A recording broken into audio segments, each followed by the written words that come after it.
Bonjour à toutes et à tous et bienvenue à ce nouveau point presse du ministère des Armées. Je commencerai avec les actualités du ministère et nous passerons ensuite au focus thématique qui portera cette semaine sur la sécurisation et la gestion de l'espace aérien durant les Jeux olympiques et paralympiques 2024. Et à ce titre, nous accueillons le colonel Lionel Bavray du commandement de la défense aérienne et des opérations aériennes, le CDAOA, et monsieur Laurent Chapeau de la Direction générale de l'aviation civile. Ils nous présenteront la mise en œuvre de ce dispositif. Enfin, le colonel Guillaume Vernet, nouveau porte-parole de l'état-major des armées, fera le point sur les opérations militaires françaises.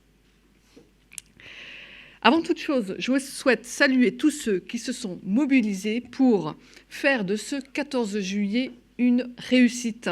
Donc bravo et merci pour votre engagement. Et comme vous le savez, l'un des deux thèmes de la cérémonie était le 80e anniversaire des débarquements, de la libération et de la victoire de la France.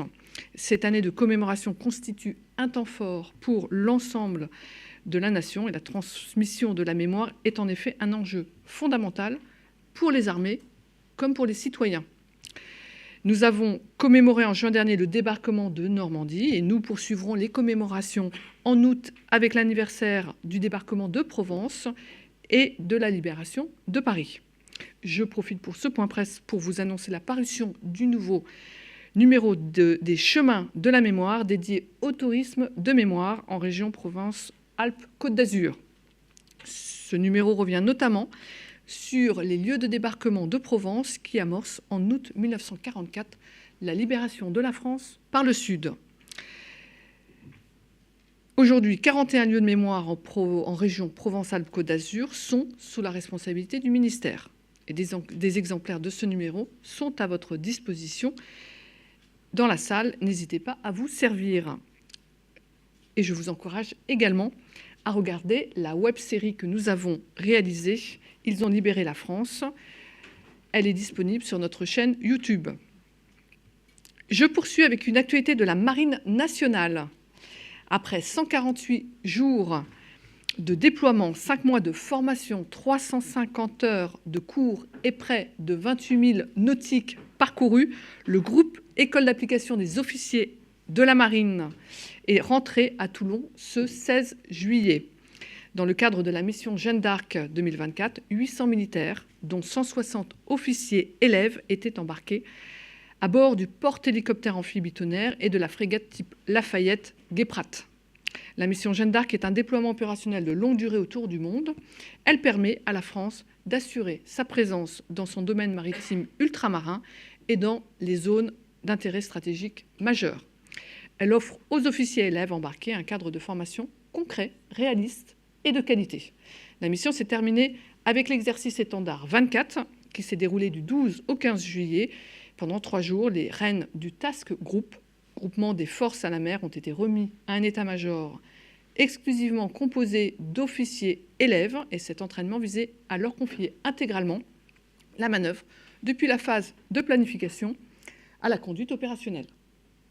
Répartis en 2 forces, les officiers élèves se sont affrontés dans le cadre d'une simulation de combat naval symétrique. Cet exercice a mobilisé des capacités de lutte anti-navire, anti-sous-marine et anti-aérienne, de guerre des mines, d'action commando, ainsi que de lutte informationnelle et cyber. Cela a permis de mettre en application les différents enseignements opérationnels qu'ils ont reçus lors de l'école embarquée.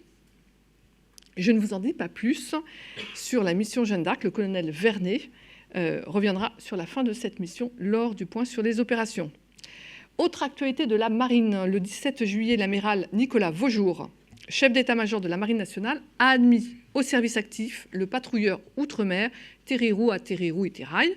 Cette admission au service actif intervient après un déploiement de longue durée. Il a débuté le 16 mars à la suite de son appareillage de la base navale de Brest et de sa livraison par la Direction générale de l'armement le 7 juin à Papeete. Bâtiment innovant, à plus d'un titre, le POM Terrirou à Terrirou et Terrail, robuste et endurant, capable de conduire ses missions loin et longtemps, et il est doté de capacités de surveillance augmentées grâce à la mise en œuvre du système de mini-drones aériens embarqués de la marine. Son rayon d'action est le double de celui des patrouilleurs de précédentes générations. Je continue avec l'armée de terre et le 1er régiment d'artillerie basé à Bourgogne, dans le territoire de Belfort, qui a inauguré ce mardi 9 juillet l'une des plus hautes voies d'escalade artificielle de France. Cette nouvelle voie d'escalade permet de tester le degré d'engagement physique et mental des soldats du régiment. Le sport est un vecteur essentiel de la résilience des soldats. Il est essentiel pour la préparation opérationnelle. En effet, la pratique du sport par les militaires vise l'équilibre physique et mental avant, pendant et après l'engagement opérationnel. Cette inauguration à quelques jours de l'ouverture des Jeux olympiques et paralympiques permet de souligner le rôle essentiel du sport dans la préparation opérationnelle des soldats. La pratique du sport par les militaires vise l'équilibre physique et mental. Le sport favorise également l'adhésion à des valeurs partagées par les armées, dépassement de soi, esprit d'entraide, sens de la discipline et engagement vers l'excellence. Alors toujours dans le sport, nous vous présentons depuis plusieurs semaines lors du point presse les derniers chiffres concernant la sélection des sportifs de haut niveau de la défense qualifiés pour les Jeux olympiques et paralympiques. Et aujourd'hui, le ministère des Armées félicite les 105 sportifs de haut niveau de la défense désormais sélectionnés. Nous avons 78 qualifiés pour les Jeux olympiques et 27 athlètes pour les Jeux paralympiques, sachant que la sélection pour les paralympiques continue jusqu'au 20 juillet. Pour rappel, le taux de participation de nos athlètes dépasse celui des Jeux de Tokyo en 2021, où on avait 54 athlètes qui avaient été sélectionnés pour les Jeux olympiques et 20 pour les Jeux paralympiques. Il s'agit d'une belle montée en puissance, donc, et ces chiffres illustrent également l'engagement continu du ministère dans le soutien du sport de haut niveau.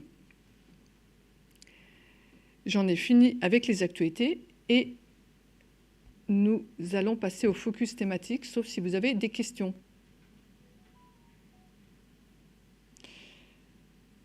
Donc, s'il n'y a pas de questions, je passe au focus thématique dédié à la sécurisation et la gestion de l'espace aérien durant les Jeux olympiques et paralympiques 2024. Comme vous le savez, le ministère est pleinement engagé dans la réussite de ces Jeux, et ce, à plusieurs niveaux. D'abord, par son armée de champions que nous venons d'évoquer, mais aussi par la sécurisation des Jeux olympiques et des sites olympiques, en coordination avec le ministère de l'Intérieur et des Outre-mer. Ainsi, en amont des Jeux, les armées ont effectué de nombreux exercices interarmés et interministériels, multimilieux, terre, mer, air, espace, et multichamps cyber-informationnels. Et durant les Jeux, tout en maintenant leurs engagements, les armées apporteront leur expertise en mer, dans les airs, sur l'ensemble du territoire national, en appui des forces de sécurité intérieure. Jusqu'à 18 000 militaires seront déployés sur tout le territoire national, dont 10 000 en Île-de-France. La protection aérienne des sites olympiques s'appuiera sur le socle de la posture permanente de sûreté aérienne qui couvre en permanence la totalité de l'espace aérien national. Coordonnée par l'armée de l'air et de l'espace, elle s'intègre dans un cadre interministériel incluant différents acteurs publics, dont la Direction générale de l'aviation civile, chargée de garantir la sécurité et la sûreté du transport aérien. À l'occasion des JOP, l'armée de l'air et de l'espace, via le CDAOA et la DGAC, contribueront à la sécurisation de cet événement par la mise en place d'un dispositif particulier de sûreté aérienne appelé bulle de protection. Ils ont déjà eu l'occasion de mettre en place ce type de dispositif pour assurer la sécurisation aérienne de manifestations de grande ampleur. Ce fut le cas notamment pour le 14 juillet ou encore pour de grands événements internationaux comme les COP, conférences sur le climat, les rencontres du G7, mais aussi lors de rencontres sportives internationales telles que la Coupe du monde de rugby. C'est toutefois le plus grand dispositif qui sera mis en œuvre, à la fois par les moyens qui sont mobilisés, par l'étendue de la zone concernée, ainsi que par la durée du déploiement. Je n'en dis pas plus et je cède la parole au colonel Bavray, ainsi qu'à Laurent Chapeau, qui vont nous expliquer ces modalités de ce dispositif inédit. Colonel Laurent, c'est à vous. Merci Madame la Directrice, bonjour à tous. Donc il me revient l'honneur donc de commencer nos propos. On parlera donc à deux voix avec Monsieur Laurent Chapeau. Donc effectivement, comme on vous l'a dit, la cérémonie des Jeux Olympiques est tout à fait exceptionnelle, hein, elle est tout à fait hors norme, elle est en espace ouvert, il y aura énormément de spectateurs, énormément de chefs d'État, tout ça dans un milieu urbain très dense. Et donc le Premier ministre nous a demandé à l'Armée de l'air et de l'espace de sécuriser et de réfléchir à l'organisation d'une protection aérienne adaptée aux enjeux de cette cérémonie exceptionnelle. Évidemment, comme l'a rappelé Madame la Directrice, tout ceci se fait en complément de la police du ciel que nous faisons tous les jours sur tout le territoire national. Mais ici, bien sûr, on va renforcer un petit peu, je dirais, les mailles du filet pour avoir, à la fois pour la détection et aussi pour l'intervention, quelque chose d'adapté aux enjeux de l'événement. Donc pour cela, après une analyse technique, il nous a paru nécessaire de mettre en place une zone interdite, temporaire, inédite, de 80 nautiques de rayon, c'est-à-dire à peu près 150 km. Alors ça peut paraître beaucoup, mais en fait, à la vitesse d'un avion de ligne, ça ne représente que 10 minutes de vol. Et donc, en fait, ça nous laisse finalement assez peu de temps dans l'absolu, mais le temps nécessaire pour pouvoir intervenir. Donc, malgré sa taille qui paraît grande, elle est en fait taillée au juste besoin opérationnel pour qu'on puisse remplir notre mission. Cette zone, elle est également illimitée, hein, c'est-à-dire qu'on a interdit le survol de Paris pendant cette période-là, hein, de telle sorte qu'on puisse se prémunir de tout type de menaces et de tous les types de scénarios. Et donc, c'est une sorte de cylindre hein, qu'on va mettre en place au-dessus de la ville de Paris et qui va nous permettre de pouvoir remplir notre mission. Voilà. Et donc, évidemment, tout cela nous permettra de pouvoir prendre différents scénarios, les menaces les plus probables comme les plus graves, hein, et éventuellement, hein, ça va de l'avion jusqu'au drone en passant par les ULM ou les paramoteurs ou ce genre d'aéronefs. Merci colonel, merci encore au ministère des Armées de me permettre d'intervenir ici aujourd'hui, ce qui permet d'illustrer, je pense concrètement, le fait que ces dispositions et les dispositions qui ont été mises en place, qui seront mises en place pendant la totalité des Jeux Olympiques et Paralympiques, ont bien été effectuées en interministériel et conjointement entre la partie militaire et la partie civile. Donc je représente aujourd'hui la Direction générale de l'aviation civile et je voulais rebondir sur ce que mentionnait le colonel pour insister sur le fait que ce dispositif exceptionnel, vous l'aurez compris, qui est mis en place spécifiquement pour le 26 juillet, bien sûr n'a pas été monté de toutes pièces en quelques jours, même quelques mois. Ça fait des années qu'on travaille conjointement avec le ministère des Armées et d'autres entités interministérielles sur le sujet. Depuis 2 ans, on a mis en place un groupe de travail dédié à toute la préparation des Jeux Olympiques et Paralympiques. Et spécifiquement donc pour la cérémonie d'ouverture du 26 juillet, les principes d'interdiction des survols, des atterrissages et des décollages dans toute cette zone, hein, qui est, donc je le rappelle, à un rayon de 150 km autour de Paris, ces principes-là ont été validés dès juin 2023, donc il y a un peu plus d'1 an maintenant, ce qui nous a permis, nous, au niveau de la DGAC, sur la base de ces principes, d'en analyser les différents scénarios, puisque à ce moment-là, plusieurs scénarios étaient sur la table, d'en évaluer les impacts opérationnels, qui, vous l'imaginez bien, sont très importants pour l'ensemble du dispositif aérien européen, et pas que au niveau français. Et sur la base de ces évaluations, on a pu présenter des restitutions de travaux au sein de ce groupe de travail que je mentionnais précédemment dès le mois de septembre 2023. Et derrière, on a pu avoir la validation au niveau interministériel, au niveau des services du Premier ministre, en novembre 2023, sur le dispositif que vous avez là sur cette diapo. Sur cette base-là, il nous a fallu bien évidemment informer les parties prenantes, au premier rang desquelles les compagnies aériennes. Les compagnies aériennes ont été informées, on a fait une importante communication auprès des compagnies aériennes sur ce dispositif dès l'automne dernier. On a profité notamment de la conférence de IATA étant l'association qui regroupe l'ensemble des compagnies aériennes mondiales, conférence qui se tenait à Dubaï en novembre 2023 pour informer officiellement sur ce dispositif. Donc dès novembre dernier, à nouveau une nouvelle conférence selon un format légèrement différent, mais qui nous a permis à nouveau de solliciter les compagnies aériennes en tout début d'année, en janvier 2024. Alors pourquoi cette anticipation ? Parce qu'il faut bien comprendre que pour les compagnies aériennes préparent leur programme de vol une saison aéronautique à l'avance. Donc la saison dite estivale 2024 se prépare dès la fin de l'année 2023. Et il était primordial pour elles, avant tout pour les compagnies aériennes, d'avoir de la visibilité et de pouvoir définir leur programme de vol sur l'été 2024 dès la fin d'année 2023. Donc une intense séquence de communication, d'information, d'explication, de réponse aux questions légitimes qui pouvaient se poser à ce moment-là. Toujours sur les compagnies aériennes, il ne vous aura pas échappé que dans ce cylindre que présentait le colonel Bavray se trouvent des aéroports tels que Paris-Charles de Gaulle, Paris-Orly, Paris-Le Bourget, mais également Beauvais.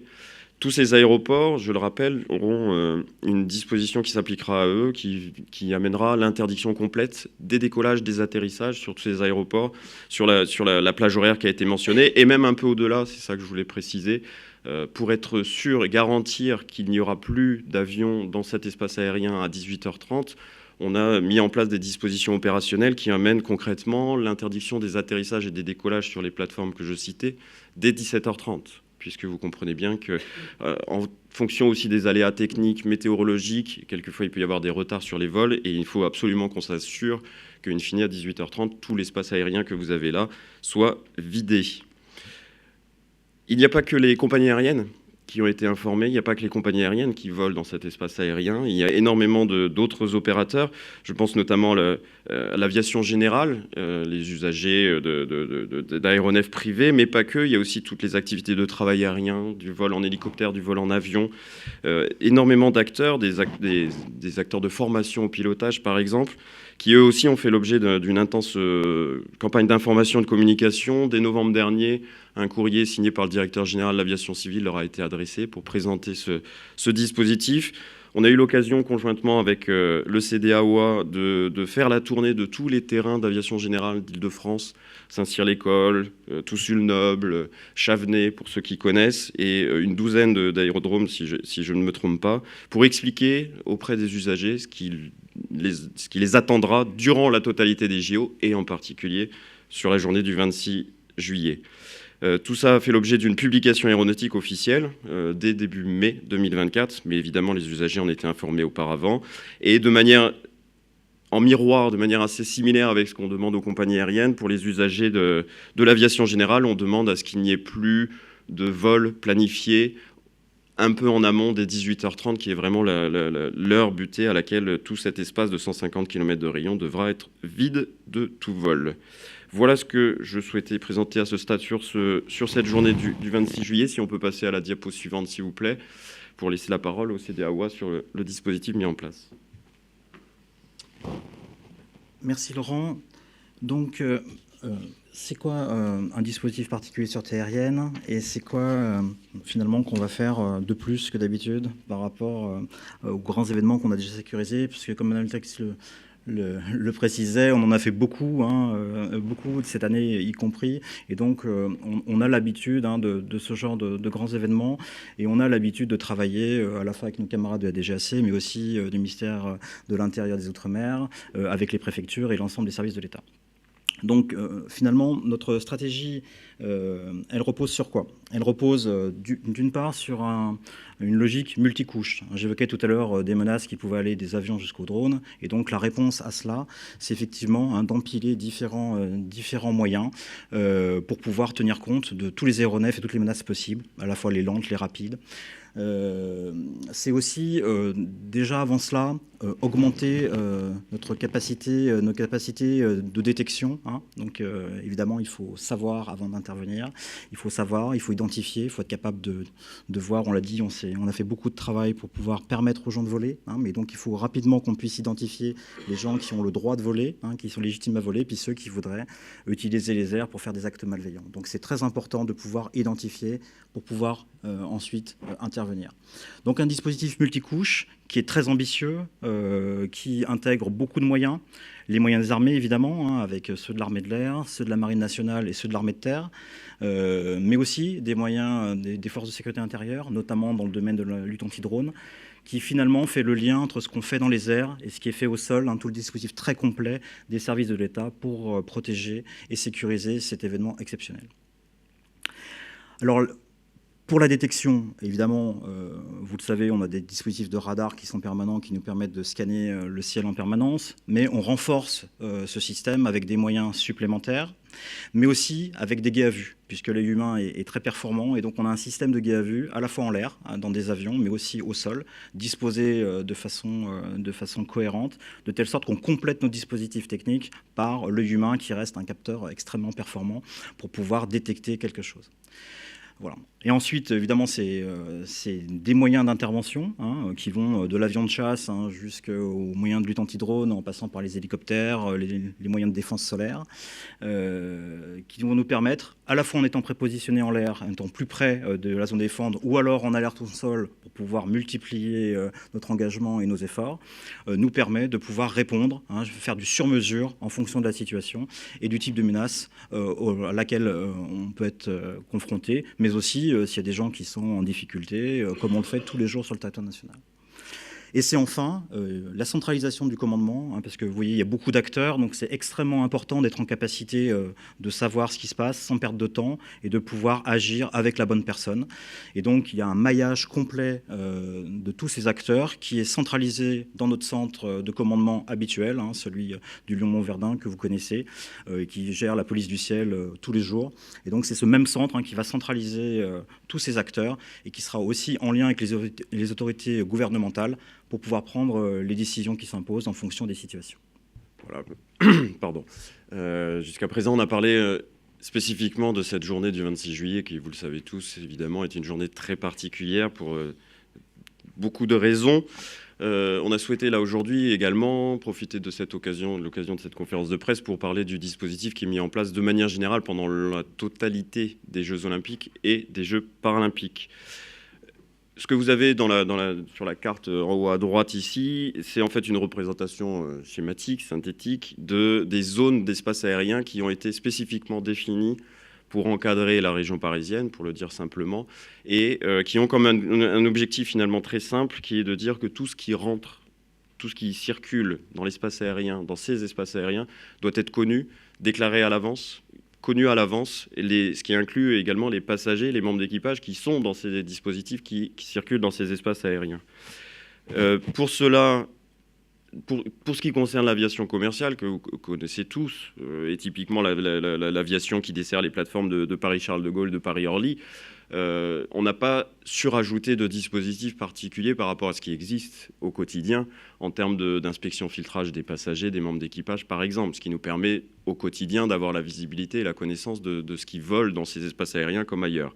Par contre, pour ce qui concerne tous les autres types d'aviation que je citais tout à l'heure, l'aviation d'affaires, l'aviation de loisirs, le travail aérien, mais également le transport d'urgence, là encore, en hélicoptère, en avion, tous ces types d'aviation, il nous a fallu mettre en place un dispositif très spécifique pendant la totalité des Jeux Olympiques et des Jeux Paralympiques, sur la base de déclarations préalables. Donc tous ces opérateurs, qu'ils soient privés ou publics, ont la nécessité, l'obligation de fait, à compter de lundi prochain, du 22 juillet, de déclarer à l'avance les vols qu'ils souhaitent effectuer dans ces zones. Ils devront, pour ceux qui souhaitent se poser ou décoller depuis les terrains d'aviation générale d'Île-de-France, suivre des trajectoires de départ et des trajectoires d'arrivée qui sont imposées et définies spécifiquement pour les JO. Le principe étant que durant les JO, on ne vole pas à l'intérieur de ces zones, on sort de ces zones ou on rentre dans ces zones. On ne vole pas dans l'espace aérien qui est défini ici. Donc des trajectoires qui ont été définies, qui seront imposées, des déclarations de préalable, je le disais, sur la base desquelles on va pouvoir, au niveau des services de l'État, faire les vérifications, à la fois des passagers, des identités des passagers, des membres d'équipage, pour pouvoir remettre, si tous les feux sont au vert, remettre une autorisation de vol à J-1, la veille du vol prévu, aux pilotes qui souhaitent opérer. Oui, je vois une main levée, je ne sais pas si on réserve les questions-réponses à la fin ou comme vous le préférez. À la fin. Bon, alors on reviendra vers vous. Bon, je suis sûr que vous allez garder la question en tête et qu'on y reviendra à la fin de la séquence sans aucun problème. Donc des autorisations qui seront remises chaque jour pour le jour suivant à l'ensemble de ceux des personnes et des entités qui souhaiteront voler dans ces zones durant la totalité des Jeux Olympiques et Paralympiques. Ce système qui a été mis en place pour les JOP repose en fait sur deux piliers que sont d'une part le C3MOA, Centre de coordination civile militaire des opérations aériennes. J'insiste sur le nom, c'est bien une organisation civile militaire qui est mise en place et qui sera la cheville ouvrière justement de cette récupération des intentions de vol et délivrance des autorisations auprès des usagers. Et le deuxième pilier sur lequel le colonel Bavret va insister également et qui est à mes yeux extrêmement important, c'est ce qu'on a appelé les réseaux de confiance sur chaque aérodrome concerné et pour chaque thématique au sens service d'urgence ou autre. On a mis en place, sur la base de volontaires essentiellement, des réseaux de confiance qui seront les relais des usagers auprès des autorités. Mais je laisse le colonel préciser ces deux points-là sur la diapo suivante, pardon, s'il vous plaît. Merci Laurent. Donc vous l'avez compris, on s'appuie sur les choses, autant que c'est possible, sur des choses qui existent déjà, hein, que ce soit pour la circulation aérienne des aéronefs, que ce soit pour notre dispositif de police du ciel. Hein, donc on a gardé, je dirais, ce qui fonctionne déjà tous les jours, tant que c'était possible. Et on a ajusté, on a renforcé les mesures de sûreté. Et puis on a aussi créé des choses nouvelles. Il y avait des choses qui n'existaient pas. Et donc Laurent Chapeau l'a évoqué. Donc je voudrais faire un petit point sur notamment de ces nouveautés, si je puis dire, qui sont un peu le fruit de ce travail collaboratif. Hein. Laurent a parlé d'un groupe de travail interministériel. Il faut savoir qu'on était une trentaine dans ce groupe de travail, que ça rassemblait notamment les services de l'État, mais aussi des représentants de tous les professionnels du milieu aéronautique, des gens des préfectures, aussi des représentants des fédérations aéronautiques. Hein. Donc c'est vraiment un travail, une création d'intelligence collective, je dirais, autour de cet équilibre très important à trouver entre, d'une part, une sûreté et une sécurité adaptées à l'événement, mais aussi réussir à continuer à voler dans ce cadre-là, hein, et ne pas simplement interdire les choses. Et donc ce centre de coordination civilo-militaire des opérations aériennes, finalement, il regroupe une vingtaine de personnes et il est en lien surtout avec un réseau de personnes qui sont tous les acteurs à la fois de l'activité aérienne, mais aussi de la sûreté. Vous l'avez compris, donc évidemment, il regroupe des personnes, une grande partie de l'armée de l'air et de l'espace, puisque c'est évidemment nous qui intégrons, qui coordonnons, je dirais, l'activité et la sûreté dans cet espace de zone interdite, mais aussi des représentants de la préfecture, de la DGAC, des transports aériens ou de la police de l'air et des frontières. Et puis aussi l'organisateur, bien sûr, Paris 2024. Donc vous l'avez compris, notre stratégie repose sur la programmation en amont. Hein, donc on demande aux gens de se déclarer. Ensuite, les services compétents vérifient que les personnes qui montent à bord des aéronefs sont des personnes qu'on souhaite voir voler. Hein. Et puis ensuite, on vérifie que l'ensemble de ces vols sont compatibles avec des contingences de sécurité des vols. Évidemment, il ne faut pas créer d'accidents, etc. Donc il faut vérifier que tout ça, c'est conforme aux règles de l'air. Et puis ensuite, conforme aussi à des conditions de sûreté. Voilà. Et donc c'est bien la mise en réseau de tous ces acteurs, l'anticipation, la programmation, l'optimisation de tous ces vols, le renforcement là où c'est nécessaire des mesures de sûreté, à la fois au sol et en l'air, qui nous permettent de maîtriser cette activité. Donc ça se fait évidemment en amont, en programmation. Il y a un gros travail de programmation qui est fait, mais ça se fait aussi le jour J, si je puis dire, à la fois pour vérifier que tout ce qui est autorisé se déroule bien comme c'est prévu, hein, que les gens ne font pas d'autres choses, et puis qu'on puisse comme ça rapidement mesurer les écarts, vérifier s'il y a des choses qui sont anormales et qu'on puisse se concentrer là-dessus. C'est aussi, comme l'a dit Laurent, pouvoir gérer les aléas, hein, parce que je dirais il va y avoir aussi des besoins de secours, il va y avoir des besoins d'assistance de personnes, d'intervention, etc. Et donc il faut qu'on puisse intercaler ces missions d'urgence, je dirais, dans une programmation qui a été optimisée. Et donc c'est en ayant, je dirais, ce centre unique, hein, cette sorte de tour de contrôle pour toute la région parisienne, qu'on sera en capacité de savoir ce qui se passe et de pouvoir, avec un réseau de proximité, savoir sur qui on appelle, qui est responsable de quoi, et de ne pas perdre de temps et d'être en capacité d'être très très réactif pour s'adapter aux situations. Donc ce centre, hein, il n'existe pas en général, on le crée, il est opérationnel depuis aujourd'hui, hein, et donc il sera actif pendant toute la période. Ensuite, Laurent Chapeau évoquait les réseaux de confiance.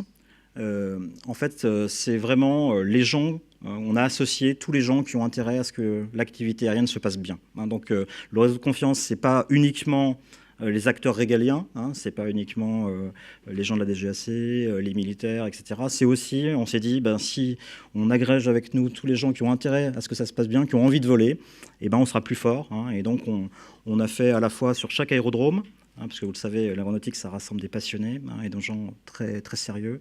Et donc, on capitalise là-dessus et on veut associer ces gens-là pour les aider à voler et pour nous aider aussi à les faire voler. Donc, il y en a sur les aérodromes, hein, sur tous les aérodromes d'Île-de-France, et on en a aussi de façon thématique hein, pour tout ce qui est mission de secours. Hein, ça va être pour le SAMU, pour la sécurité civile, pour les pompiers, pour l'intervention, pour les gendarmes, les armées, etc. etc. Mais aussi RTE, hein, s'il faut surveiller des lignes, ou s'il y a des problèmes électriques, ou je ne sais quoi. Enfin, vous imaginez tous les grands services qui pourraient intervenir eh ben, sont dans notre réseau de confiance et sont connectés très rapidement à notre centre unique, de telle sorte qu'on puisse être à la fois coordonnés, que chacun sache ce qui se passe et qu'on puisse permettre le travail de chacun. Voilà, donc vous avez compris, un gros travail de programmation, un suivi au quotidien de l'activité. Donc ça veut dire qu'on exige hein, et on a demandé à ce que des membres des réseaux de confiance soient chaque jour présents sur les aérodromes pour pouvoir suivre et contrôler avec les services de l'État, je dirais le fonctionnement et savoir ce qui se passe sur l'activité des terrains. Voilà. Et donc c'est évidemment ces gens-là, hein, donc à la fois les membres du réseau de confiance, qui sont des acteurs locaux, qui connaissent le terrain, mais aussi des représentants de la gendarmerie de transport aérien et aussi des détachements de liaison de l'armée de l'air et de l'espace.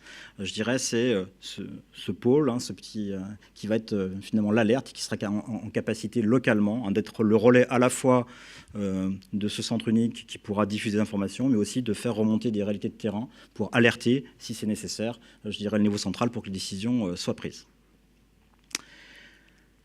La diapositive suivante, s'il vous plaît. Voilà, une dernière diapositive juste pour vous dire quelques mots sur un autre dispositif. On a beaucoup parlé, on a parlé dans un premier temps de la cérémonie d'ouverture, ensuite du dispositif, je dirais, général pour le dispositif particulier de la zone parisienne.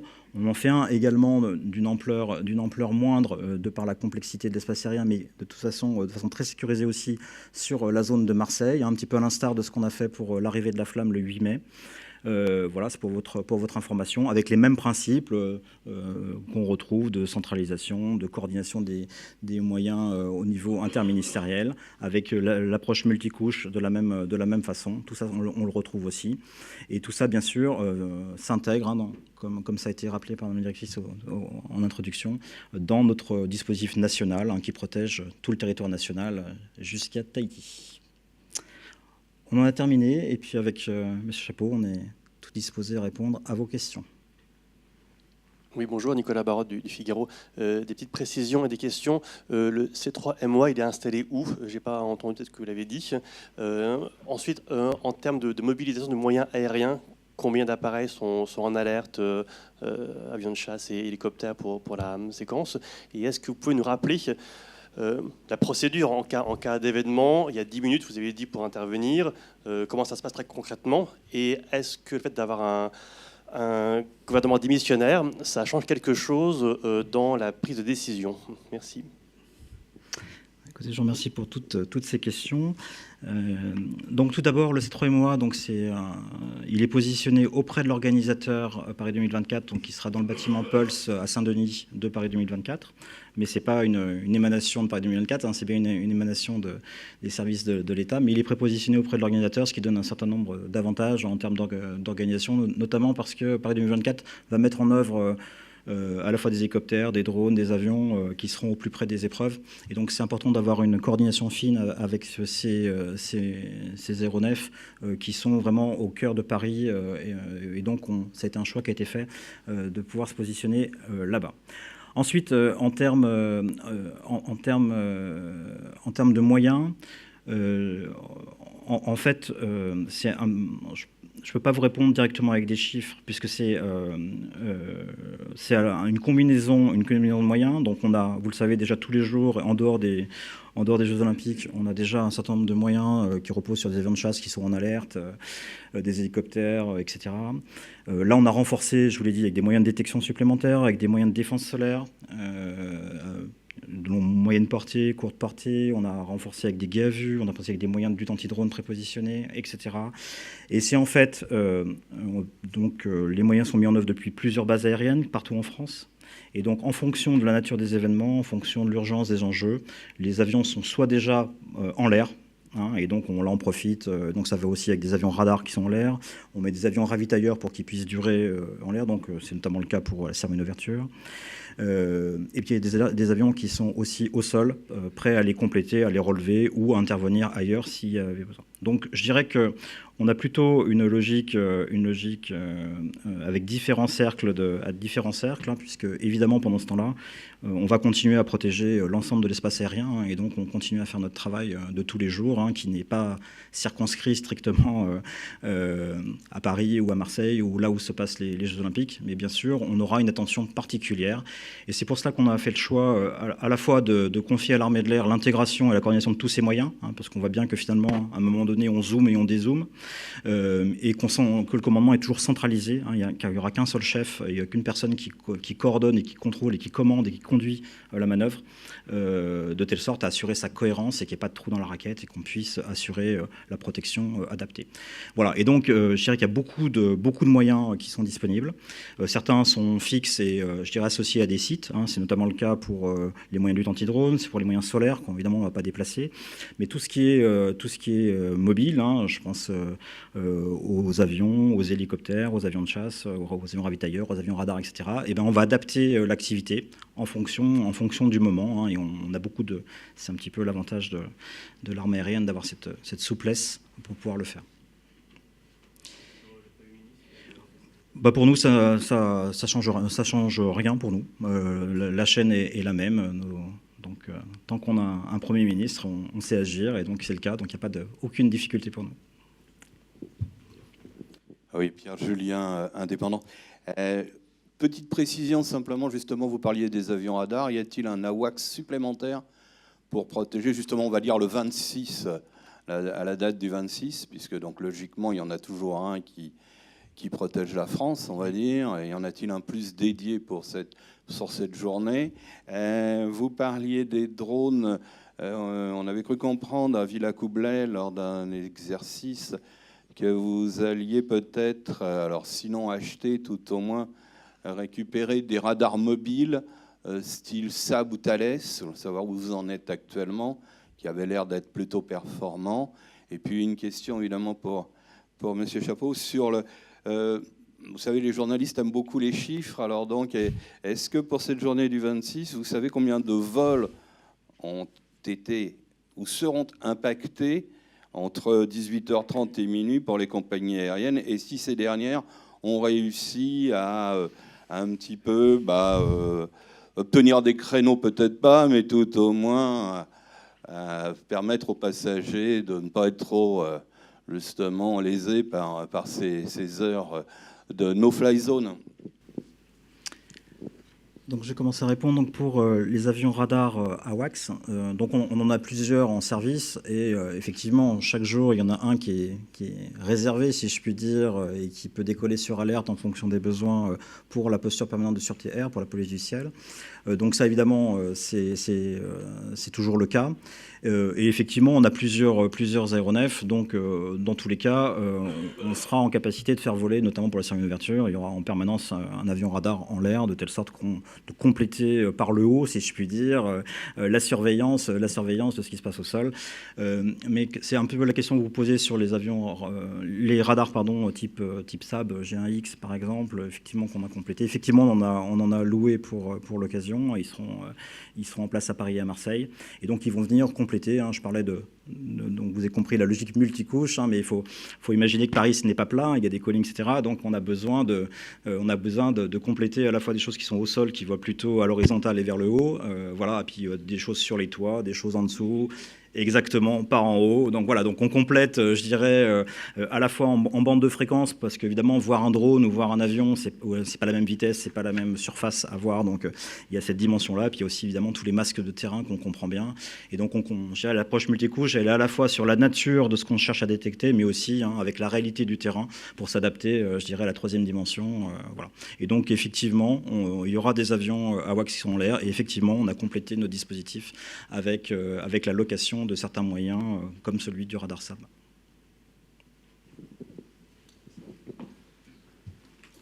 J'ai récupéré mon petit cahier parce qu'en préparant cette conférence de presse, je me suis replongé justement dans les analyses qu'on avait fait il y a 1 an de ça, que j'ai cité tout à l'heure, mais sans donner de chiffres. Donc je vais pouvoir vous donner des ordres de grandeur de ce qui avait été évalué à ce moment-là. Évidemment, c'est pas évident de se projeter sur le trafic qui serait potentiel 1 an à l'avance, mais on a quand même un certain historique qui nous permet de l'évaluer. Je voulais juste au préalable bien rappeler ce que j'ai dit, mais peut-être rapidement tout à l'heure, c'est qu'il ne s'agit pas, donc pour la journée du 26 juillet, de vols qu'on a annulés, ce qui arrive malheureusement parfois pour diverses contraintes opérationnelles. Là, il ne s'agit pas de vols qu'on a annulés, puisque tout le travail justement de communication et de sensibilisation en amont a permis de sensibiliser, d'informer les compagnies aériennes pour qu'elles ne programment pas ces vols pour les atterrissages, pour les décollages. Mais vous l'avez compris, il y a également les survols. Donc tous les survols, tous les vols de l'Europe du Nord vers l'Europe du Sud ou vice-versa, typiquement, avaient bien pris en compte, bien en amont, le fait que les routes qui seront suivies par ces vols devaient tenir compte de ce cylindre de 150 km de Rio. Ceci étant dit, on avait quand même, donc encore une fois, fait l'évaluation. On avait associé Eurocontrol, qui est l'agence européenne qui gère le réseau de l'espace aérien européen au niveau des survols notamment. Si je parle dans un premier temps des atterrissages et des décollages sur les 4 plateformes que je citais tout à l'heure, donc Paris-Charles de Gaulle, Paris-Orly, Paris-Le Bourget et Beauvais, on avait estimé qu'il y avait, en comparaison à une journée typique de fin juillet, un potentiel d'environ 500 vols impactés, dont un peu plus de la moitié, 280 estimés juste sur Paris-Charles de Gaulle. Donc ça, c'est vraiment sur les atterrissages et décollages qu'on peut considérer comme étant impactés et ne pouvant pas être planifiés sur cette plage horaire le 26 juillet. Alors bien sûr, il y a des vols du coup qui ont été prévus plus tôt dans la journée, le lendemain, etc. Enfin, vous avez bien compris que ça a été reprogrammé et pris en compte par les compagnies aériennes. Néanmoins, on peut considérer que par rapport à une journée standard, ça représentait à peu près 22%, on va retenir un peu moins de 25%, un peu moins d'un quart, des vols qui sont prévus sur l'ensemble de la journée sur ces 4 plateformes. Donc un impact non négligeable, bien entendu, mais j'insiste encore une fois, informer bien en amont pour justement que tous les acteurs le prennent en compte. Et puis je le disais, et je terminerai par ça, il n'y a pas que les atterrissages, les décollages, il y a aussi tous les survols. On avait évalué pour le coup un peu moins de 500 vols impactés, donc des survols dans ce cylindre en temps normal à cette période de l'année. Et sur ces presque 500 vols impactés, au moment où on avait fait l'analyse il y a 1 an, donc les choses évidemment ont encore évolué, il y en avait uniquement 22, donc 22 vols pour lesquels on n'arrivait pas à trouver une solution simple. Typiquement des vols au départ des îles britanniques qui devaient rejoindre peut-être la Suisse et pour lesquels un contournement du cylindre était juste opérationnellement inacceptable. Donc on avait une vingtaine de vols sur les presque 500 pour lesquels on était a priori sans solution. Peut-être que des solutions ont été trouvées depuis d'ailleurs, mais c'est pour vous dire que ces 500 vols, encore une fois, auront l'occasion d'être effectués ce 26 juillet. Simplement, il faudra contourner cette zone, tout simplement. Donc, dans les ordres de grandeur, 500 atterrissages, décollages impactés sur les 4 principales plateformes et un peu moins de 500 survols impactés. Sur les survols, sur la région, sur l'ensemble de la France, oui, à peu près. Sur les grosses journées d'été, on va dire 10 000 en moyenne. Je vous en prie. Oui. Bonjour, Franck Boisis de Libération. J'ai 2 ou 3 questions de Béotien. Je voudrais comprendre les vols qui survolent. Est-ce que ce sont tous les vols qui survolent, y compris ceux qui sont à 30 000 pieds, où il y a une altitude réglementaire qui est requise? Ensuite, vous avez parlé de la nécessité de montrer patte blanche avant de faire un vol pendant cette période définie. J'imagine que par nature, les vols d'urgence ne sont pas des vols prévus. L'hôpital Pompidou n'est pas très loin d'ici. Donc, quelle est la procédure pour une greffe d'organes, une évacuation sanitaire et ce genre de choses? Et parallèlement à ça, il y aura la veille du 26, le 25, beaucoup de chefs d'État qui vont se poser à Paris. Je me demandais comment vous alliez gérer ça, et est-ce que, en revanche, les chefs d'État qui souhaiteraient quitter Paris durant la période d'exclusion verront leur avion autorisé à décoller de manière dérogatoire ou pas? Et puis, dernière chose, vous avez parlé brièvement de Marseille. Est-ce que c'est exactement le même dispositif qui est en vigueur à Marseille avec l'exclusion des vols? Merci. Alors, je vais me permettre de répondre sur certains points, et puis tu compléteras, Lionel, bien évidemment. Sur les survols, déjà, le plus simple, oui, je confirme. C'est bien du sol à illimité, c'est-à-dire tous les survols, même à 30 000 pieds, sont interdits dans ce cylindre le 26 juillet, entre 18h30 et minuit. Par rapport au vol d'urgence, oui, bien évidemment, personne ici ne sait une semaine à l'avance quel est le blessé qu'il faudra transporter en urgence pendant la durée des JO. Néanmoins, ce qu'on a fait et le travail qui a été mis en place en relation avec les réseaux de confiance qui ont été évoqués tout à l'heure, c'est d'emmagasiner, de récupérer un maximum d'informations, toutes les informations qu'on peut avoir au préalable. Quel type de machine, quelle immatriculation, quel pilote, quel membre d'équipage à bord de ces aéronefs. Bien sûr qu'il y a des dispositifs qui permettront au C3MOA, en temps quasi réel, donc à H-1, vraiment au dernier moment, de prendre en compte ces demandes de vol, de les autoriser et d'avoir les dernières informations requises sur les personnes qui seront à bord de ces vols. Donc j'espère que ça répond à votre deuxième question. Je ne sais pas si tu voulais compléter, Lionel, avant que vous m'avez interrogé après sur les vols des chefs d'État et de gouvernement. Oui, bien sûr, ça fait peut-être pas quelques années, mais en tout cas plusieurs mois, ça c'est sûr, qu'on a bien identifié la période dite critique du point de vue transport aérien, entre 24 et 28 juillet. Pourquoi? Parce qu'il y a la cérémonie d'ouverture au milieu. Il ne vous a pas échappé, effectivement, qu'il y a un certain nombre de chefs d'État, de gouvernement et autres accrédités qui vont vouloir venir sur Paris et repartir le plus tôt possible en général. Donc, bien sûr, ça fait des mois qu'on y travaille, étroitement avec le gestionnaire d'aéroport Aéroport de Paris, avec la préfecture déléguée, bref, avec tous les services de l'État et les services territoriaux. On a une visibilité, on a encore fait le point ce matin d'ailleurs, on a une visibilité à environ 75%, là au moment où on se parle, de l'ensemble des vols qui sont prévus par ces chefs d'État et gouvernement. Donc il y a encore des choses qui vont arriver dans les jours qui viennent. Je n'ai pas cité le ministère des Affaires étrangères, mais bien évidemment le ministère des Affaires étrangères est en première ligne sur ces sujets-là. Donc pour répondre concrètement à votre question, on a mis en place des dispositifs particuliers opérationnels. Aucun avion ne doit rester au parking, que ce soit à Charles de Gaulle, à Orly ou au Bourget, plus de 5 heures, par exemple. Donc une dépose du chef d'État, puis l'avion doit repartir. Il y a des dispositifs comme ça qui permettent de s'assurer, de fluidifier et de libérer les places de parking, parce qu'il y aura potentiellement, effectivement, non pas un encombrement, mais une charge importante au niveau de ces plateformes sur cette période-là. C'est bien identifié. Et pour répondre concrètement à votre question sur les vols potentiels de chefs d'État, si je réponds de manière purement théorique, oui, un chef d'État est exempté de toute...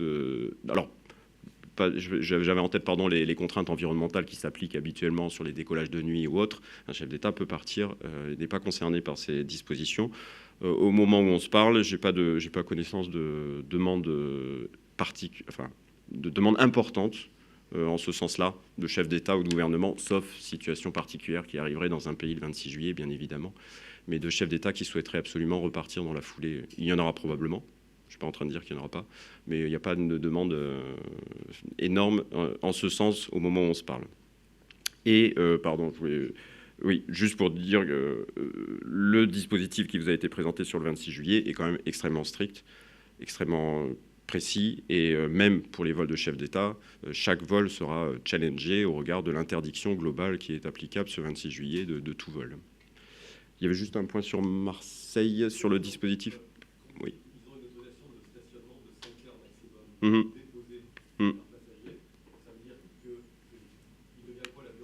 Il repart et il reviendra pour récupérer. Non, pas nécessairement. J'ai en tête un avion qui ira sur Bruxelles, par exemple, pour se stationner le temps de revenir chercher, en l'occurrence, ce n'est pas un chef d'État, mais un accrédité. Et oui, pardon, il y avait sur Marseille, est-ce que le dispositif est... En fait, le dispositif qui a été présenté par le colonel Bavray, c'est une zone... Sur le principe, le principe est globalement le même, on doit savoir tout ce qui passe dedans, et tout ce qui veut voler dedans, désolé si je suis un peu trivial, mais tout ce qui veut voler dedans doit être connu et déclaré à l'avance. Donc le principe est le même, la complexité est bien différente, l'organisation pratique est légèrement différente, mais les principes sont globalement les mêmes. globalement les mêmes que le dispositif qui est en place pendant tous les JO, vous l'avez bien compris. Je ne parle pas là du dispositif du 26 juillet. Tu voulais compléter ? Je voulais juste compléter. Vos questions montrent justement, c'est un peu l'intérêt un petit peu de ce qu'on a mis en place. C'est-à-dire que justement, il y a beaucoup d'acteurs différents. On parlait effectivement de l'aviation civile, on parlait des militaires, on parlait du MIOM, on parlait aussi du ministère des Affaires étrangères. Et il y a beaucoup de personnes de qualités différentes qui viennent, il y a beaucoup d'aéronefs différents. Et donc, tout ça, vous comprenez bien, ça nous a demandé de centraliser. C'est l'objet de notre centre unique. Ça demande d'avoir un endroit où on voit tout ce qui se passe. Évidemment, ce centre, il ne fait pas tout seul. Donc, c'est-à-dire qu'il est connecté à tous les autres centres qui sont mis en place par les différents services de l'État ou les gestionnaires d'aéroports, de telle sorte qu'on optimise tout ça et que ce que fait l'un soit connu des autres et qu'on puisse coordonner et créer de la cohérence dans tous ces systèmes. Donc, c'est vraiment l'objectif d'une part de ce centre unique, d'autre part de ces réseaux de confiance.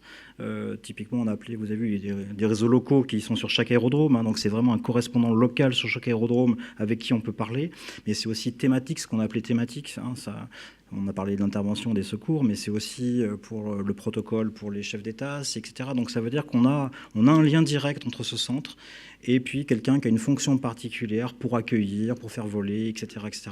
Et donc tout ça, tous ces gens-là vont se parler de façon très réactive. Il y aura des procédures, il va y avoir des briefings dans la journée, il va y avoir des échanges de données. Et donc les gens se connaissent, ils travaillent ensemble depuis longtemps, ils ont des procédures en place, et tout ça, c'est dans un cadre connu, maîtrisé, connu à l'avance. Pourquoi est-ce qu'on fait ça aussi ? C'est notamment pour contrôler, mais c'est aussi pour optimiser les choses. Le risque, ça serait d'être saturé. Et donc, pour éviter d'être saturé, on programme et on prévoit un maximum de choses à l'avance, de telle sorte que le jour J, on sait tous que l'aéronautique, ce n'est pas une science exacte, il va y avoir des orages, il va y avoir des aléas. Et bien, parce qu'on aura beaucoup programmé, on sera capable de gérer les aléas sans être saturé. On pourra faire ça avec des gens qu'on connaît et on sera capable de prendre des mesures adaptées aux circonstances avec la bonne personne qu'on a identifiée et qu'on connaît parce qu'on travaille avec elle depuis longtemps. Bonjour, Chloé Orman du Monde. J'ai plusieurs précisions à vous demander. D'abord sur le dispositif de guet à vue, est-ce que vous pouvez nous en dire un peu plus ? Combien de personnes sont mobilisées ? En quoi ça consiste ? Et est-ce que c'est juste une mission qui se rajoute à d'autres ou qui est propre ? Ensuite, je voulais savoir comment vous travaillez avec nos voisins pour les missions de surveillance du ciel et éventuellement d'intervention pour des choses qui pourraient se passer en dehors de nos frontières. Et ensuite, côté aviation civile, je voulais savoir qu'est-ce qui était prévu pour les avions qui arriveraient en retard dans le ciel français pour diverses raisons, ou pour ces questions de stationnement d'appareils qui pourraient arriver en très grand nombre.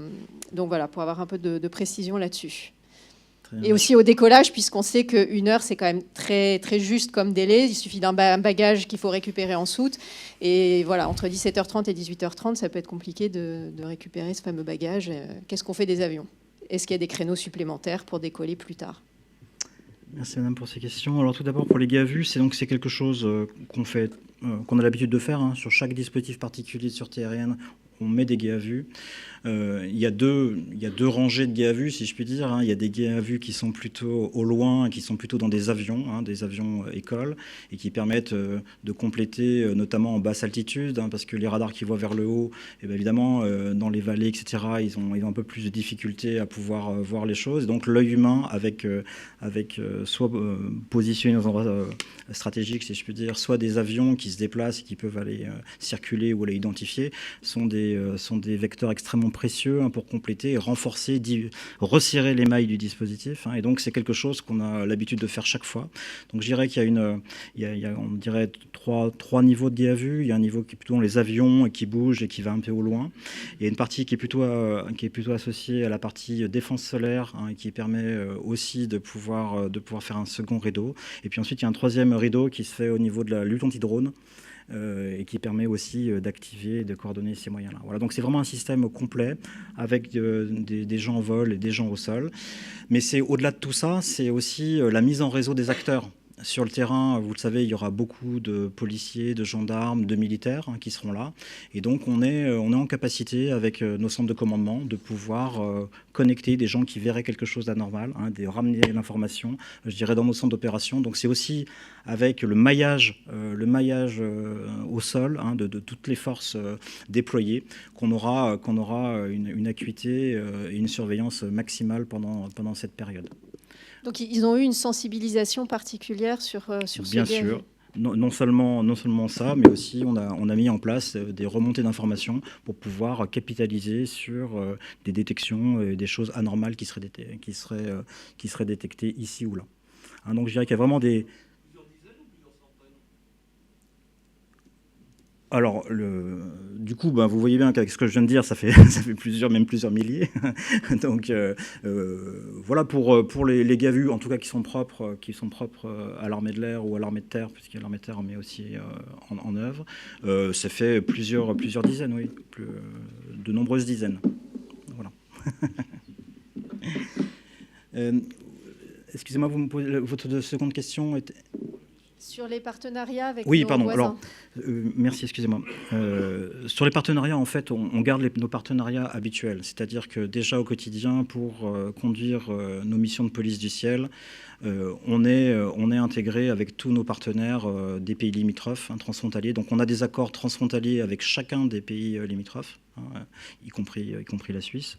Donc ça, d'une part, on a des protocoles qui nous permettent de commencer des mesures de sûreté aérienne dans un pays, de les poursuivre dans l'autre pays. Donc ça, c'est fait de gré à gré avec chaque pays. Donc ça, c'est la règle déjà de tous les jours. Et ce système-là de gré à gré est complété par notre système otanien, puisque la France, vous le savez, est intégrée dans le système de défense aérienne de l'OTAN. Et donc, évidemment, on profite de la détection radar de nos alliés. On a des échanges entre les différents centres opérationnels, avec le renseignement, avec plein de choses.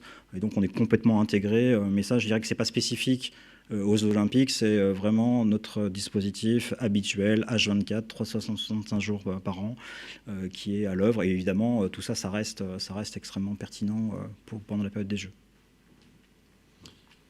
Oui, sur le volet aviation civile, vous m'interrogiez sur la journée spécifiquement du 26 juillet et les risques de retard opérationnel. Oui, bien sûr.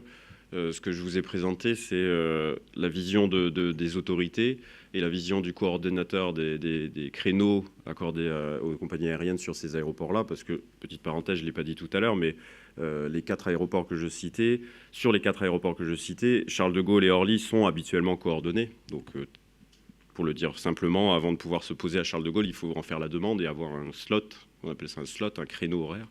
Mais les aéroports de Paris-Le Bourget et de Beauvais ne le sont pas habituellement. Ils le seront durant les JO. Pourquoi je vous redis ça? C'est que c'est aussi un des moyens qu'on a, nous, pour maîtriser la demande, l'adapter à la capacité, à l'offre sur les terrains, à la fois dans l'espace aérien et au niveau des parkings, au sol.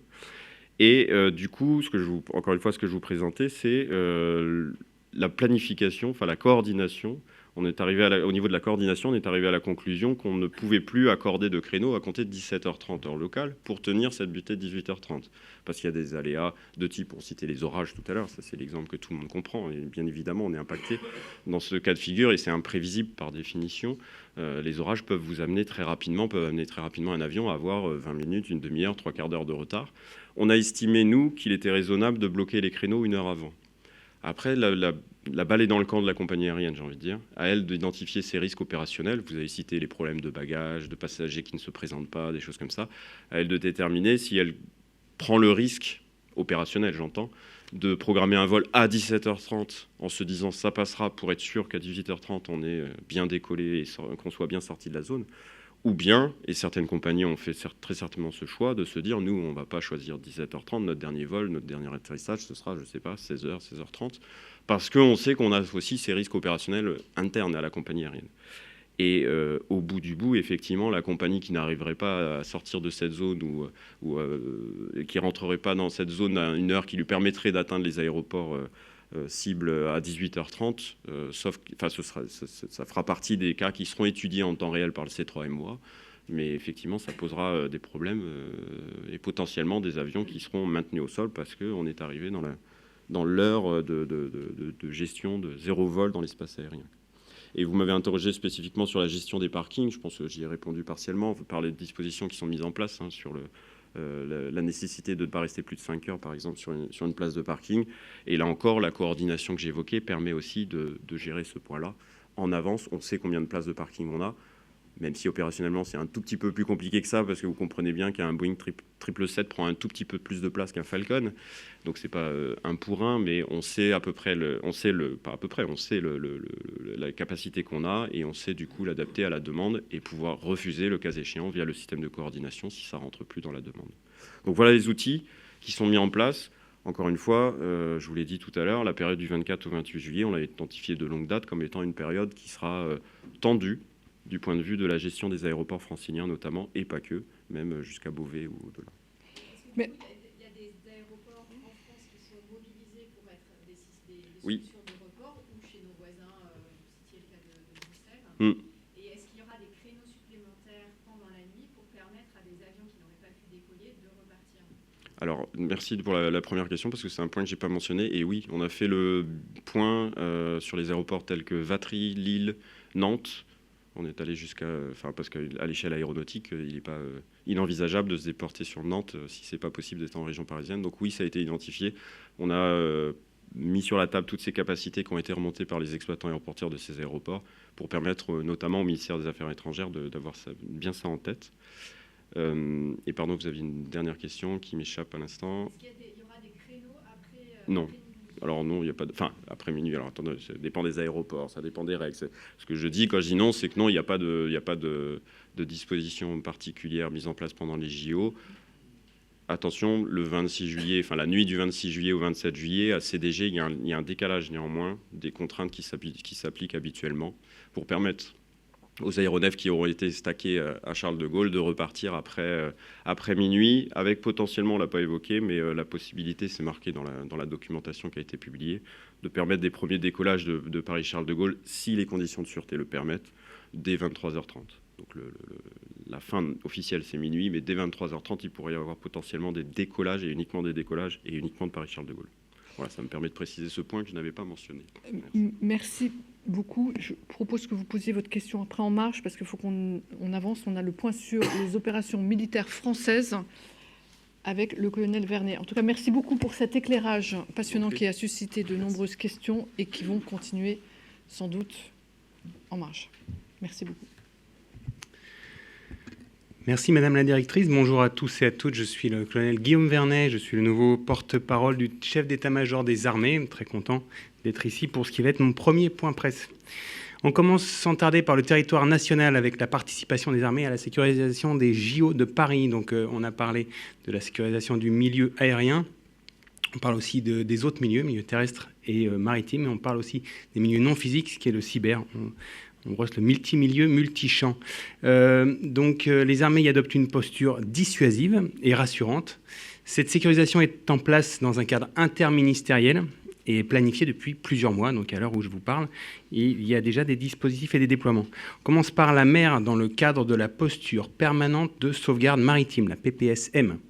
La Marine nationale assure la responsabilité de la surveillance et de la protection des approches maritimes françaises. À Marseille, notamment, elle contribue à sécuriser la marina du Roucas Blanc, navré pour la prononciation, à travers la mise en place d'un dispositif de surveillance maritime sous l'autorité du préfet maritime de Méditerranée. Ainsi, une frégate, des bâtiments de soutien et d'assistance, un avion de patrouille maritime, un hélicoptère Panthère et des moyens nautiques du bataillon de marins-pompiers de Marseille, la BMPM, et des éléments de la force de fusiliers marins et commandos seront déployés sur la période des épreuves de voile. À terre, et plus particulièrement en Île-de-France, les armées poursuivent la montée en puissance du dispositif Sentinelle pour les JOP. Dans le cadre de la lutte contre la dangerosité du quotidien et la protection des Français, elles réalisent des patrouilles dynamiques aux abords des sites de compétition en appui des forces de sécurité intérieure. L'efficacité éprouvée de ce dispositif repose sur une étroite collaboration, coordination et un dialogue permanent entre les armées et le ministère de l'Intérieur et des Outre-mer. Les armées mettent également en œuvre des capacités spécifiques interarmées identifiées et nécessaires à la sécurisation des sites olympiques. Dans le domaine NRBC, nucléaire, radiologique, biologique et chimique, elles apportent des capacités spécialisées permettant de réaliser des actions d'inspection et de surveillance. Et je vous ai parlé de la menace cyber. Dans le cyberespace, les armées soutiennent l'action de l'Agence nationale des sécurités des systèmes d'information, l'ANSSI, chargée de faire face à d'éventuelles cyberattaques. Enfin, dans le domaine cynotechnique, les groupes canins, les armées françaises déploient des équipes spécialisées dans la détection d'explosifs. Sur ce dernier segment, les Jeux olympiques et paralympiques génèrent des besoins exceptionnels, notamment pour réaliser le contrôle des sites accueillant du public. Ainsi, les armées, au même titre que le ministère de l'Intérieur, ont fait appel aux pays alliés pour ces renforts spécifiques afin d'appuyer les effectifs français et répondre aux besoins.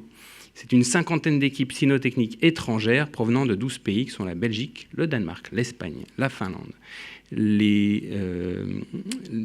la Grande-Bretagne, la Hongrie, l'Italie, la Lituanie, la Norvège, les Pays-Bas, la Pologne et les USA qui s'agrègent à nos capacités militaires.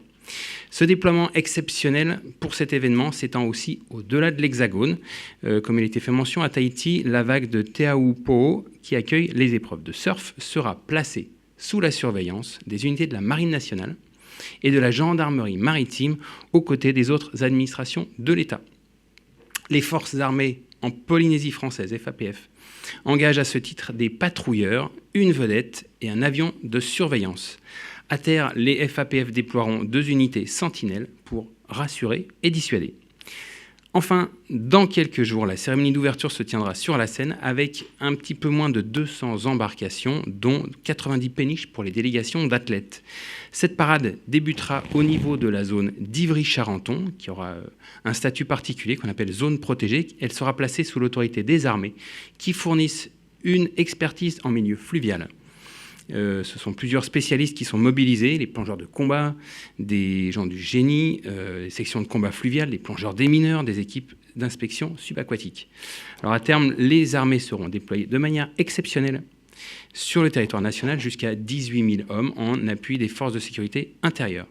Elles rempliront avec professionnalisme et détermination l'ensemble des missions spécifiques qui leur seront confiées.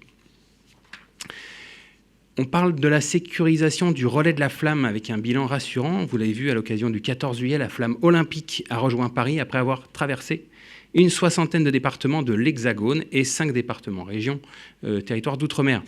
Depuis son départ de Grèce le 27 avril, les armées ont contribué en appui des forces de sécurité intérieure au succès de cet événement. Alors, je vous propose de voir en coulisses ce que cela signifie, cette sécurisation, à travers un petit film.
On passe au retour de la mission Jeanne d'Arc. Madame la directrice, vous en avez déjà beaucoup dit. Il y aura juste à ajouter que lors de ce tour de l'Amérique du Sud, le groupe Jeanne d'Arc a mené des actions opérationnelles contre les narcotrafics et a contribué à une opération d'aide au départ volontaire en Haïti. On passe à l'Europe. Les armées françaises demeurent pleinement engagées dans la posture dissuasive et défensive de l'OTAN sur le flanc est de l'Europe. Ainsi, de la Baltique à la Méditerranée, dans une démarche ferme et non escalatoire, elles contribuent activement aux missions de réassurance de l'Alliance, avec des moyens de premier rang, adaptés et réactifs. On parle de Lynx avec la coopération opérationnelle. Donc les militaires de la mission Lynx ont réalisé 2 actions de préparation opérationnelle avec leur allié britannique. La première s'est déroulée du 6 au 7 juillet et a eu pour objectif de parfaire les savoir-faire en combat en zone urbaine et de partager l'expérience et les procédures. La seconde s'est tenue du 10 au 11 juillet et a pris la forme d'un exercice de bataillon, Warfight Development. Le sous-groupement tactique interarmé français a joué le rôle de force adverse à parité, ce qui signifie qu'on a pu réaliser des exercices réalistes de haute intensité. Ces entraînements sont menés régulièrement entre alliés et permettent de garantir une connaissance mutuelle et de renforcer l'efficacité de l'Alliance sur le flanc Est. Parlons de Aigle avec les activités de préparation opérationnelle. Donc, depuis le 15 juillet, le bataillon multinational conduit l'exercice Eagle Trench sur le camp de Chinku. Eagle Trench, ça permet d'échanger des savoir-faire tactiques entre alliés dans le cadre de la montée en puissance du bataillon multinational. Parlons de la mer Noire avec toujours de la coopération opérationnelle. Un déploiement depuis le 7 juillet à Varna d'un aéronef de patrouille maritime Atlantique 2 qui a participé à l'exercice Breeze en mer Noire. Organisé par la Bulgarie, cet exercice réunit des membres de l'Alliance autour de la lutte anti-sous-marine, de la guerre des mines et de la préservation de la vie humaine, ainsi que la liberté de navigation. Il illustre la volonté des nations de l'OTAN de maintenir un haut niveau de préparation opérationnelle dans leurs approches maritimes. Passons au Proche et au Moyen-Orient. Tout d'abord avec la Méditerranée orientale et occidentale pour les activités opérationnelles. Depuis le 28 avril, une frégate contribue à la présence française dans la zone et aux capacités d'appréciation autonome de situation pour la France.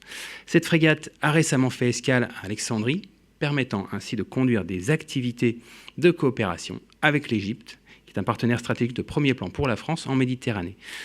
Un exercice de coopération navale avec la frégate ENS Berne a permis de réaliser des manœuvres d'évolution tactique et de lutte anti-sous-marine, développant l'interopérabilité entre les marines partenaires. La frégate française a depuis lors repris sa mission en Méditerranée orientale. On parle de l'opération Daman avec de la coopération opérationnelle. Le 14 juillet, l'escadron de reconnaissance et d'intervention, ERI, de la Force Commander Reserve, la FCR, a réalisé des échanges opérationnels avec le détachement du bataillon italien. Le travail commun entre ces unités de la Force intérimaire des Nations Unies, la FINUL, au Sud-Liban, assure leur interopérabilité. À cet effet, sous le commandement de l'ONU, la FCR conduit régulièrement des activités de préparation opérationnelle conjointes et des patrouilles avec des autres contingents militaires étrangers au profit de la stabilité régionale.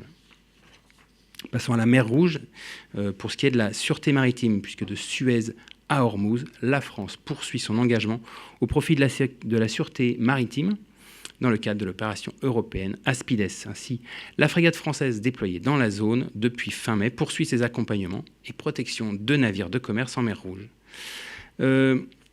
Passons aux Émirats, les forces françaises aux Émirats arabes unis, la coopération bilatérale opérationnelle. Donc le 11 juillet, 2 rafales de la base aérienne 104 des forces françaises aux Émirats arabes unis ont effectué un vol de coopération avec des rafales qataris. Lors de ces exercices de rafales français se sont entraînés avec 4 rafales qataris à des affrontements de haute intensité. Cette coopération continue s'inscrit dans les accords de défense qui lient la France au Qatar depuis 1994. On passe à l'Irak avec de la coopération bilatérale opérationnelle. Donc pour le volet terre, la formation du 3e bataillon désert a débuté. À ce titre, un détachement du partenariat militaire opérationnel, le DPMO, participe à l'entraînement de 2000 militaires irakiens divisés en 5 bataillons. La formation de ces bataillons du désert a pour objectif de renforcer les compétences technico-tactiques des militaires irakiens dans le cadre de leur mission de lutte contre les résurgences de l'État islamique. En parallèle, pour le volet air, les rafales de la base aérienne projetée au Levant ont réalisé une mission d'entraînement avec les forces irakiennes. Le 13 juillet, dans l'espace aérien irakien, un scénario a simulé l'opposition de 2 équipes comprenant un pilote français et un contrôleur de défense aérienne irakien. L'objectif était de s'exercer à des scénarios de défense aérienne et de combat air-air. Ce vol de Partner Nation Integration permet un échange privilégié entre les forces françaises et les forces irakiennes. Ces séances de vol d'entraînement renforcent la coopération bilatérale entre ces deux nations. Passons à l'Afrique, avec l'Ouganda pour de la coopération opérationnelle, puisque du 9 juin au 8 juillet, les forces françaises de Djibouti ont mené un détachement d'instruction opérationnelle, DIO, avec les forces armées ougandaises. En 6 mois, le DIO a participé à la mise en condition finale avant projection de plus de 1500 soldats ougandais. Ils seront déployés en Somalie dans le cadre de l'ATMIS, African Transition Mission in Somalia. Par ces actions de préparation opérationnelle avec leurs partenaires, les FFDJ contribuent à préserver la stabilité dans la Corne de l'Afrique. Et enfin, le Sénégal, avec de la coopération opérationnelle, puisque le 10 juillet, l'avion de patrouille maritime Falcon 50 de la Marine nationale a retrouvé la base projetée de Dakar. De nombreuses missions opérationnelles communes et de coopération en lien avec le gouvernement sénégalais, donc, pour de la surveillance maritime, du contrôle des pêches et des pollutions, sont d'ores et déjà programmées pour l'équipage. Ce dernier a d'ailleurs débuté dès son arrivée la planification des vols en lien avec les autorités du pays partenaire. On passe à l'Indo-Pacifique, les forces armées de Nouvelle-Calédonie pour de la coopération opérationnelle. Donc, dans le cadre de sa mission de surveillance de la zone économique exclusive, la ZEE, la frégate de surveillance Vendémiaire des forces armées en Nouvelle-Calédonie a conduit le 13 juillet des activités de préparation opérationnelle avec la frégate japonaise Noshiro. Cette séquence, qui a permis la réalisation de plusieurs exercices d'évolution tactique et de défense aérienne grâce au concours d'un Falcon 200 et des Fank, illustre la coopération croissante entre le Japon et la France, unis par un attachement commun à un Indo-Pacifique libre et ouvert. En outre, le déploiement du Vendémiaire démontre l'engagement de la France à la surveillance et à la protection de sa ZEE. On passe aux forces armées de Polynésie française pour la coopération opérationnelle, puisqu'après avoir appareillé de Pearl Harbor le 9 juillet, la frégate multimission Bretagne a débuté la phase à la mer de l'exercice RIMPAC 24. Aux côtés de 29 nations participantes qui sont intégrées au sein d'une task force de 17 croiseurs, destroyers, frégates et patrouilleurs, la Bretagne a participé à des exercices complexes de haute intensité, notamment des exercices de lutte sous la mer, de lutte anti-aérienne, de visite ou encore de lutte anti-navire. Le nombre et la diversité des participants font de RIMPAC 24 une opportunité d'entraînement au combat naval au sein d'une large coalition. Avec la participation d'un moyen de premier rang capable d'agir dans le haut du spectre, en coopération multilatérale, la France illustre une fois encore son engagement pour un Indo-Pacifique libre et ouvert, aux côtés de ses partenaires du Pacifique. Et la mission Pégase 24, qui est un déploiement opérationnel de l'armée de l'air et de l'espace, mettant en œuvre des capacités aériennes significatives, appuyées par des moyens spatiaux. Cette mission, elle témoigne l'engagement de la France auprès de ses partenaires de la région. Les armées françaises sont attachées à la stabilité régionale, au respect du droit international et à la promotion d'un espace Indo-Pacifique libre et avec ses partenaires régionaux. La mission Pégase 24 s'inscrit pleinement dans ce cadre et à l'initiative de la France, cette projection de puissance est placée sous le signe de l'interopérabilité, en particulier européenne. Elle s'effectue conjointement avec les forces aériennes allemandes, anglaises et espagnoles. Donc il y a Pégase 24 boucle ouest, puisque depuis le 8 juillet, vous le savez, les Rafale, les A400M, les A330 MRTT Phoenix participent à l'exercice de haute intensité Arctic Defender en Alaska, aux côtés des partenaires allemands, espagnols, américains et canadiens. Pour le détachement A330 MRTT Phoenix, c'est plus de 70 aéronefs français et des partenaires alliés qui ont été ravitaillés. Les A400M français ont également contribué à ravitailler une cinquantaine de chasseurs, tandis que des posées d'assaut sur des terrains sommaires ont été réalisés et plusieurs largages de parachutistes de l'US Army. Chaque jour, les Rafales français ont évolué dans des missions complexes de haute intensité aux côtés de nombreux avions de chasse de dernière génération. Au total, c'est une cinquantaine de vols qui ont été effectués avec les autres nations participantes, ce qui démontre l'interopérabilité profonde entre ces armées de l'air. Et enfin, la boucle est de Pégase 24, donc après une projection conjointe avec la Royal Air Force, le dispositif Pégase de la boucle est arrivé à Darwin, en Australie, le 10 juillet. Ce déploiement inédit de plus de 15 000 km illustre l'opérationnalisation de la composante aérienne de la CJF, Combined Joint Expeditionary Force.